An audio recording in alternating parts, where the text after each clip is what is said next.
Здравейте! Днес стартираме нов плейлист, а именно технически анализ основи.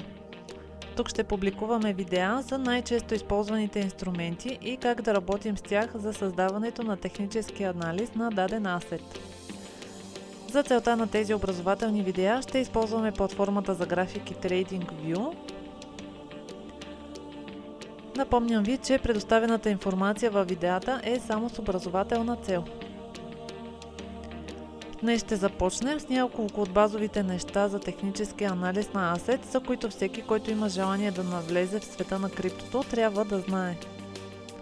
Едно от основните неща за всеки, който следи цените на криптовалутите, е да знае къде има нива на съпорт, подкрепа и резистанс, съпротива. Естествено, има много такива нива, проистичащи от разнообразни индикатори и инструменти, но днес ще обърнем внимание на най-базовите, а именно тези, проистичащи от отварянето и затварянето на кендълите на дневно, седмично, месечно и годишно ниво. За технически анализ ще използваме инструментите, предоставени от TradingView. Но за да бъде по-разбираемо къде и как се поставят тези нива, първо трябва да се научи какво е кендъл на даден асет. В трейдинг платформите и не само, обикновено движението на цената на даден асет се представя под няколко форми, линейната например, като най-често срещаната е с кендъли.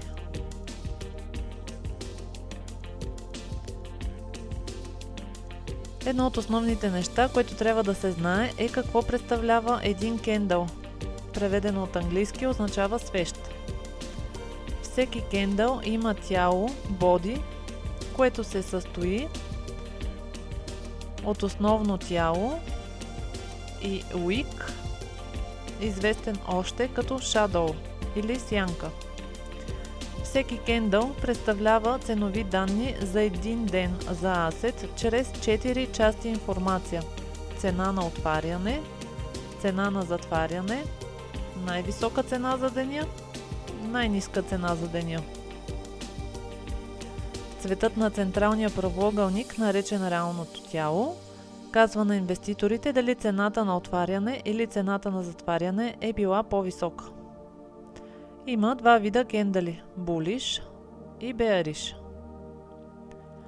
При bullish кендълите кендъла отваря и затваря отдолу нагоре, а при bearish кендълите той отваря и затваря отгоре надолу.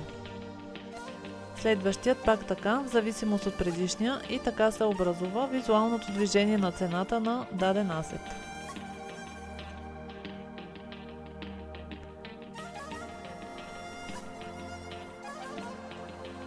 Ето пример за отваряне на кендъл и неговото затваряне. Следващият отваря от това ниво, затваря тук горе, следващият пак отваря тук и затваря, и новият отваря и пада надолу и така. Сега, след като вече знаете какво представлява един кендъл, ще можете по-лесно да се ориентирате и как да поставяте дневни, седмични, месечни и годишни нива на цената на даден асет. Да започнем с годишно ниво. Първо сменяме времевата рамка на 12 месеца.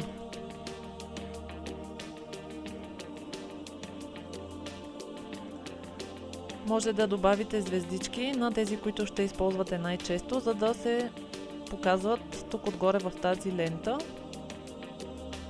за по-удобно. Ето тук при тези два кендъла има годишно ниво, което трябва да го отбележим. От тук избирате хоризонтална линия и я поставяте. След което от тук може да изберете в какъв цвят да бъде тя. Съответно да напишете и текст, например, че това е годишно ниво.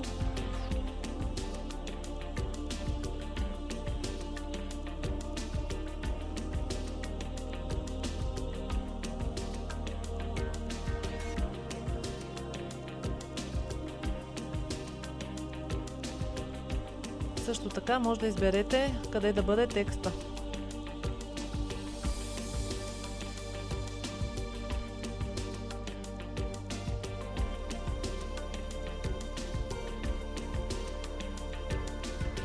Когато сте готови, може да създадете темплейт.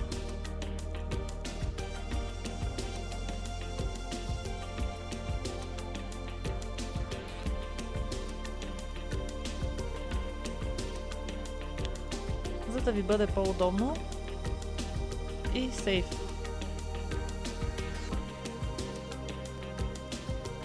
Може да използвате магнит за по-добро прецизиране на линиите. Когато вече имате създаден темплейт и поставите тази хоризонтална линия с десен бутон, може директно да изберете съответния темплейт, без да въвеждате наново информацията. Така ще ви бъде по-удобно и по-бързо. Тук няма да се постави годишно ниво, тъй като цената вече един път го е посетила и е преминала през него. Когато сте готови с годишните нива, може да преминете на по-ниска времева рамка, на месечна, като принципът пак е същия. Пак си създавате предпочитаните от вас цветове. Също може да си запишете, че това е месечно ниво, както и да си направите темплейт.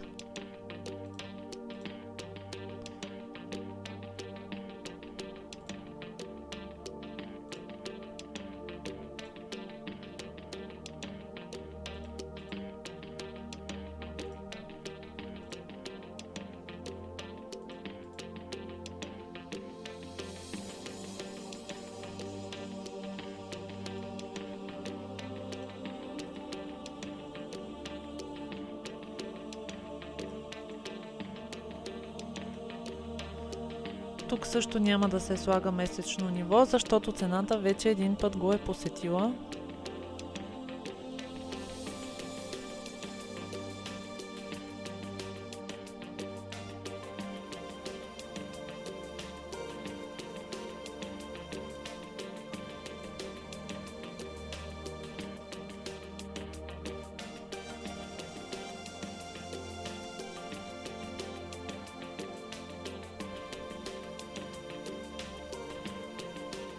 Когато нанесете всички месечни нива, преминавате на по-ниска времева рамка, седмична.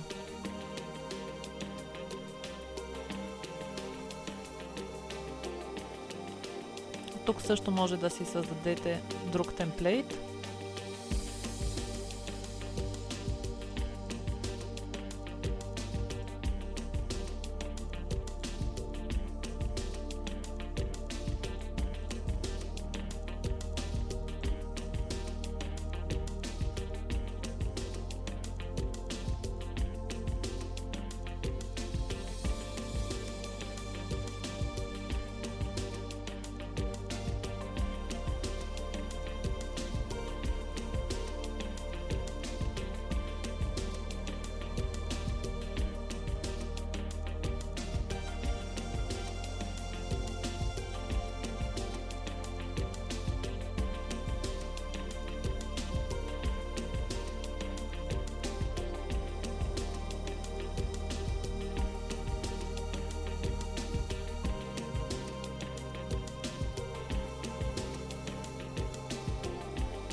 И така правите седмичните нива надолу на цената и нагоре.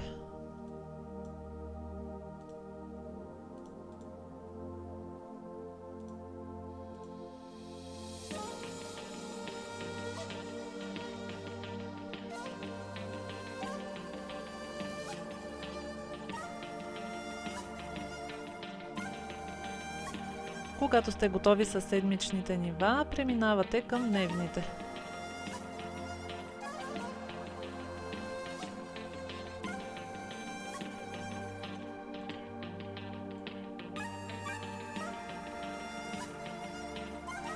За тях също може да си създадете темплейт с друг цвят и надпис, така че да може да ги различавате самите нива.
Така, това, което го сложихме последно ниво, вече е посетено и спокойно можем да го стриеме от графиката.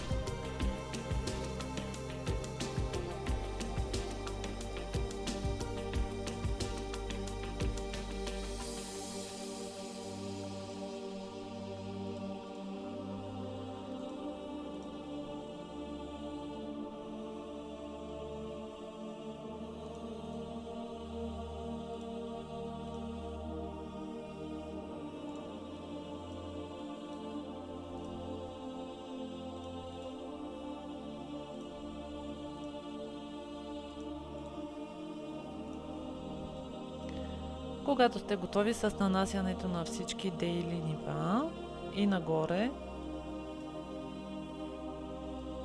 и надолу, от този бутон тук ще ги видите и може да ги групирате всички в една папка.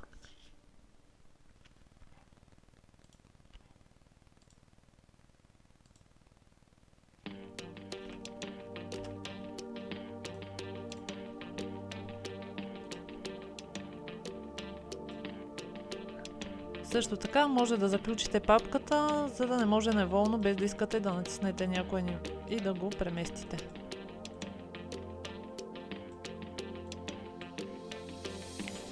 Така, след като вече имаме основните нива на Support и Resistance за този асет, можем да започнем да следим каква ще е реакцията на цената, когато ги посети отново. Тези надолу са за Support, а тези нагоре са за Resistance. Естествено, тези нива не са достатъчни за предприемането на каквито и да е действия. Те трябва да са подкрепени с допълнителен конфлуенс, което означава пресечна точка или сливане, но пък са добър начален ориентир за всички начинаещи в криптосвета. В по-нататъчните видеа ще разгледаме още много други индикатори и инструменти, които могат да се използват за допълнителен конфлуенс за Support и Resistance на даден асет. Това е за днес. Надявам се да ви е било интересно и полезно това видео. До нови срещи!